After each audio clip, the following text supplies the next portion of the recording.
say, okay, Dani, come and lecture. This is it's supposed to be my climax. So all of you, this is your climax, to come here and to talk. No. In my case, I already had 2 climaxes of the conference, and I want to share it with you. It's more important than my boring lecture. Thank you very much. The first one, it was 2 days ago in London, and one of the Yemenite dancers came to me and asked me, she didn't understand what is the conference. She came from Israel to dance and to tour in London 3-4 days, and today she is coming back. She didn't know about the conference, so we asked me, what is it all about? So I told her that we are coming to Cambridge. What you are doing there? We lecture. And what you are doing, I lecture too. Do you lecture in Hebrew? I say, no, unfortunately in English. So, are you excited? It's not your mother tongue? I told them, yes. I'm not excited. They should be excited. If they don't understand me, it will be their problem. So, but I told her that I'm excited for another thing, another reason. And it's happened to be there in the ceremony. I saw the dancer, the Yemenite dancing, Galit Gia, and during the ceremony, many times, they talk about Rachel, Michal, and Rora. All the time they flatter to them, thank them. And suddenly I had insight. You see, 30, 40 years ago, no chance that women will initiate and build and make this kind of a conference. No chance. They were discriminated, the women. So, as an historian which deal with this history, I see the big change, kind of revolution. And I saw them like a storm wind. Don't stop blowing. So, this was my insight, and this really excited me. Now, I had another climax. It was yesterday evening. Professor Ising and me, we went from here to the room. On the middle of the road, I told him, I think that here is a pub, Panther Pub? Panther Pub. I think there are some friends of mine drinking beer, and he was very exhausted and seemed to be very sleepy. When I talked to him about the pub, he came alive. Oh! He told me, and I was very tired. He told me, come on in. We come inside. There were 4 friends by the table. According to the rule, only 4 people can sit there, not 6. And there are 6 seats. No, it's against the rule. But we are Yemenite. So we sit there. After some minutes, arrive 2 or 3 more. They sit with us. So finally, we had been about 20 friends. We controlled all the room. But I have here a point. And this is more important from my lecture, really. Uri Melamed started to sing Shabbos songs. And till yesterday I thought that my friend Hanania, Koresh, he's the best singer. No, Uri Melamed correct him and tell him, conduct him. It was, there were 3 tenors. The famous tenor. It was Malachi, Uri, Hanania. Can I do 20 seconds of it? What is the point? Yeah, sure.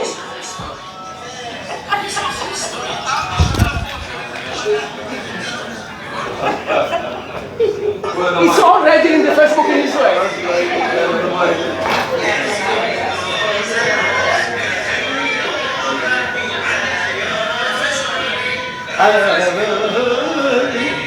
British pub.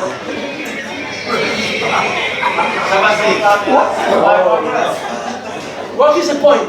What is the point? The point is really, I was excited. Why? Because I understood in Cambridge. I don't know how to say in English. It's not my mother tongue. Cambridge Kshucha, the rigid, whatsoever. Yes. I'm kufteret. Yeah. Guys, Cambridge Shabbazi songs. The first time, I don't know if it is the last time, but I was so excited. And Simon, where is Simon? He sit next to me and told me, Dani, this is against the rules. I'm surprised how nobody from the staff come and cut the show. Simon, yeah? Remember? Cut the show. With the Yemenite, there are no rules. And Shabbos in Cambridge, it was for me a big pleasure. So, my challenge is not my lecture. It's already heavy.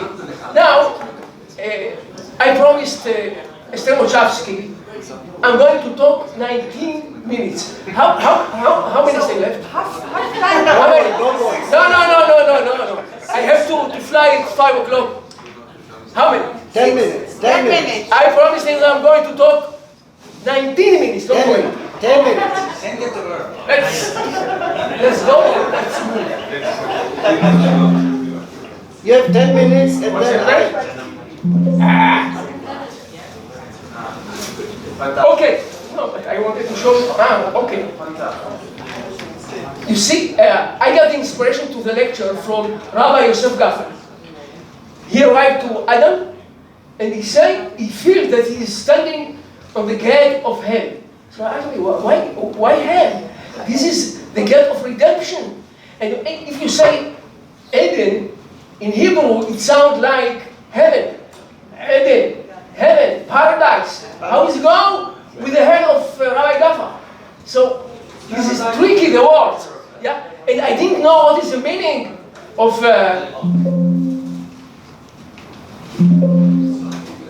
okay.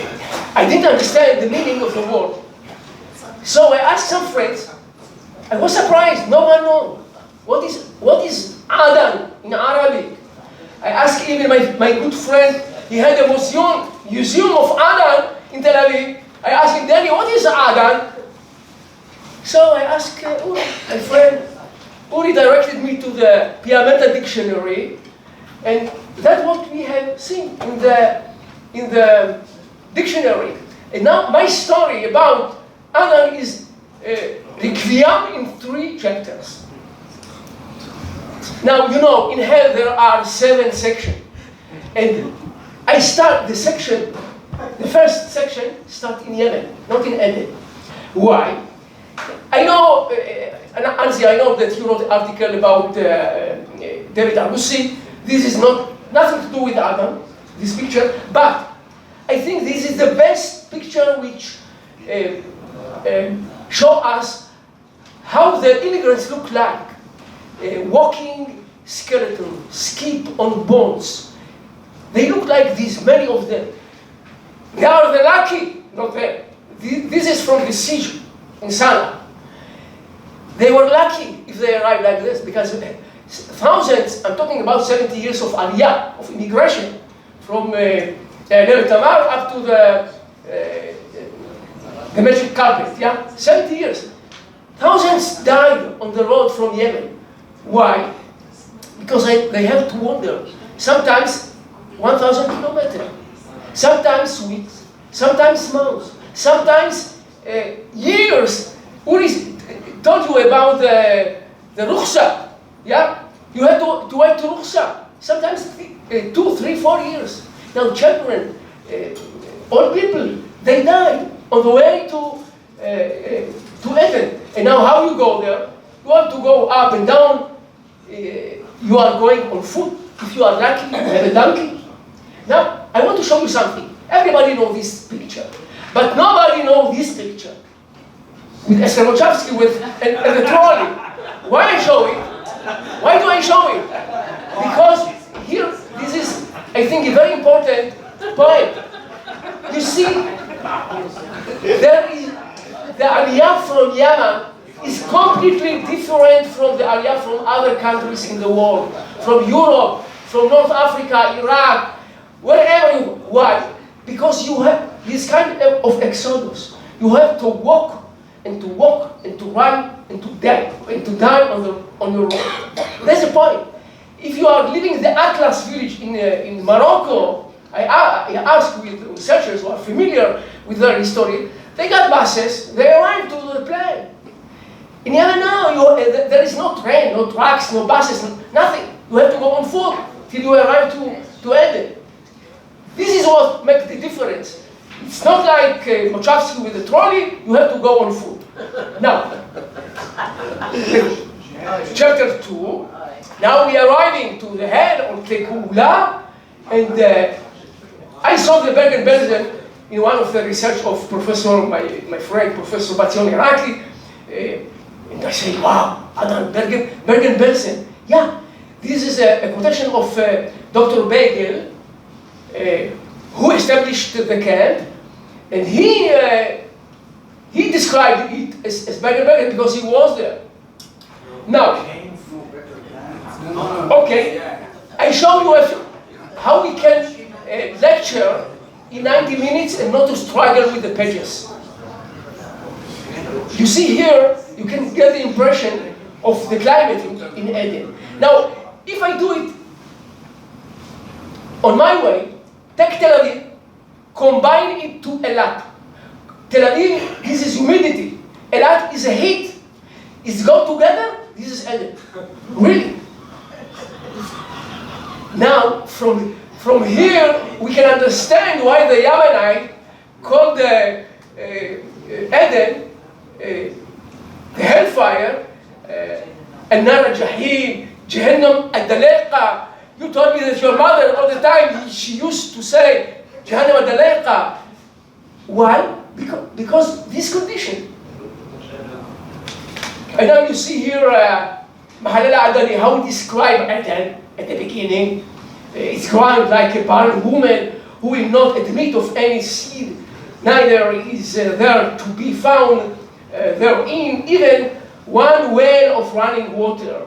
And Chaim Tzadok, I am not going to read all what, just only in the red letters you see how he used the word in hell. And another side effect of the weather is the terrible sandstorm. I talked with, I think Dr. Abdel Fattah is here.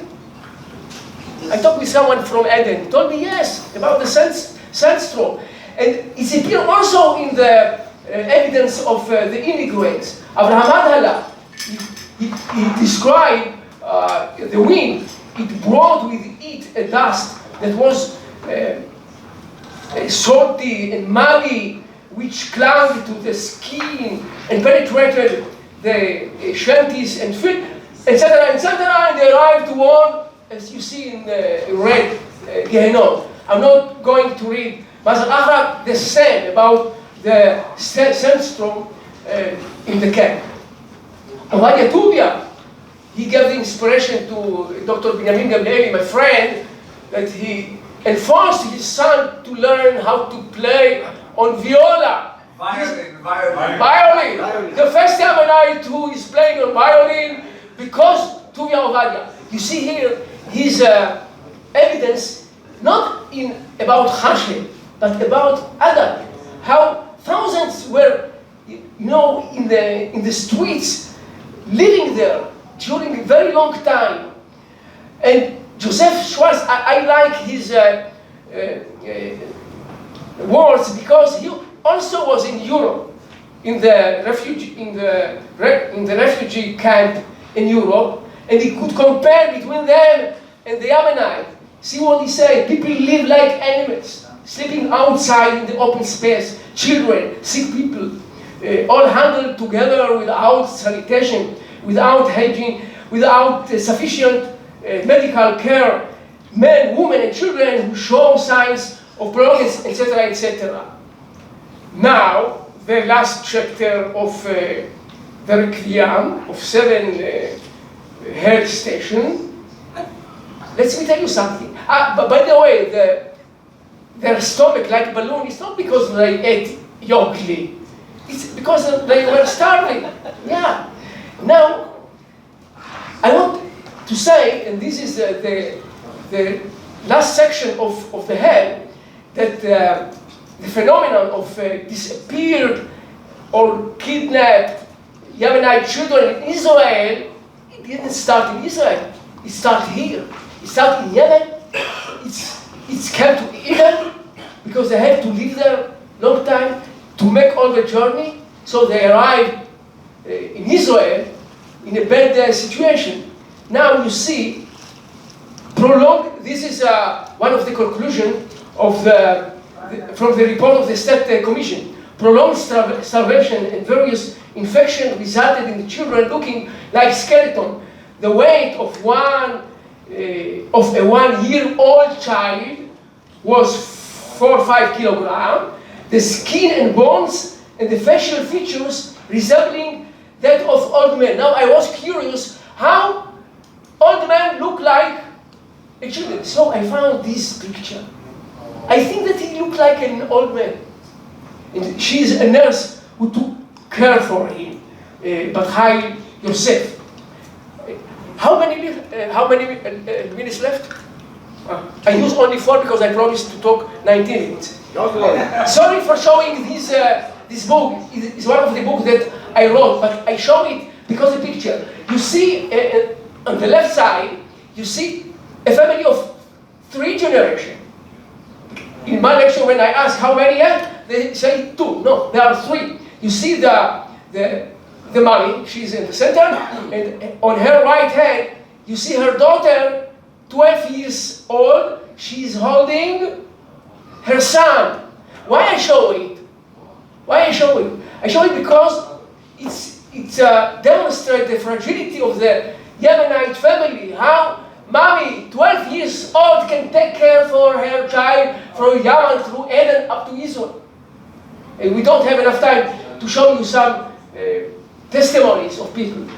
So, this is how it happened. The hell that began in Yemen reached its climax in Aden, and ironically and tragically did not end but only in the state of Israel, and to be precise, for many families, it is not over yet. Thank you very much.